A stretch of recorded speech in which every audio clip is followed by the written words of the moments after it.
தேட்டர்ஸா review அது கண்டிப்பா வேணும்ல. இப்ப ரிவ்யூ கொடுக்காம வந்தா வந்து சின்ன படங்கள்லாம் எப்படி வரும் மேல?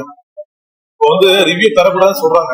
பட் இப்ப எங்களை மாதிரி ஒரு சின்ன ஒரு மூவிஸ் எல்லாம் பாத்தீங்கன்னா அந்த ரிவ்யூ கொடுக்கும் போதுதான் அது நல்ல படமா இல்லையான்னு சொல்லிட்டு அதை பார்த்து வர முடியும். இன்னைக்கு வந்து ஒரு பெரிய ஆர்டிஸ்ட் பேனர் வச்சாதான் உள்ள வராங்க. பட் நாங்க ஒரு சின்ன படம் எடுக்கும்போது என்ன ஆகுதுன்னா இந்த படம் போலாமா வேணாமான்னு உங்களை மாதிரி ஒரு பத்திரிகையாளர் தான் வந்து அதை வந்து கொண்டு போய் சேர்க்கிறீங்க. பத்திரிகையாளருக்கு முக்கியத்துவம் உண்டு. நீங்க எல்லாம் என்ன சொல்லுங்கள, என்னை பொறுத்த வரைக்கும் சின்ன படம் வந்து ஓடுறதே கஷ்டமா இருக்கு. அதனால உங்களை மாதிரி பத்திரிகையாளர் நண்பர்கள் இல்லைன்னா சின்ன தயாரிப்பு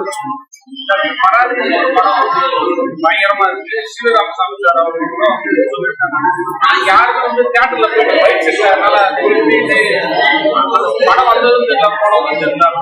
இல்ல அதுதான் சொல்றேன், தியேட்டர்ல பைக்ஸ் எடுங்கன்னு தான் சொல்றேன். இப்ப அதை வந்து ஹோல்ட் பண்ண முடியாது. நீங்க எல்லாரும் போலாம். இப்ப வந்து கோர்ட்லயே வந்து அது சொல்லிருக்காங்க. என்ன சொல்லிருக்காங்கன்னா அது வந்து உங்களோட சொந்த விருப்பம், அதை வந்து யாரும் வந்து தடுக்க முடியாது சொல்லிட்டாங்க. அதனால இப்போ என் படம் பாத்தீங்கன்னா பிப்ரவரியில ரிலீஸ் ஆகுது. நீங்களாம் வந்து அங்க வந்து எதுவும் எடுக்கல சொன்னேன். அப்படிங்கிற மாதிரி ஒரு படம் வந்துட்டு போறது தெரியாம போயிடுச்சு. ஓகேங்களா? அதனால வந்து பெரிய படங்க சின்ன படம்லாம் மாட்டாங்க. நல்ல படம் வந்து ஓட போகுது, அவ்வளவுதான். நல்லா இல்லைன்னா ஆடியன்ஸ் வந்து கேள்வி தான் செய்வாங்க. அது வந்து நம்ம அவங்கள வந்து இது பேச முடியாது.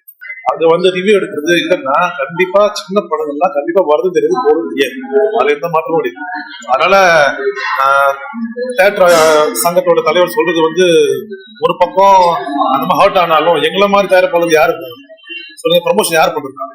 பெரிய படத்துக்கு நீங்க பேனர் வச்சிருக்கீங்க, எல்லாம் பண்ணுவீங்க.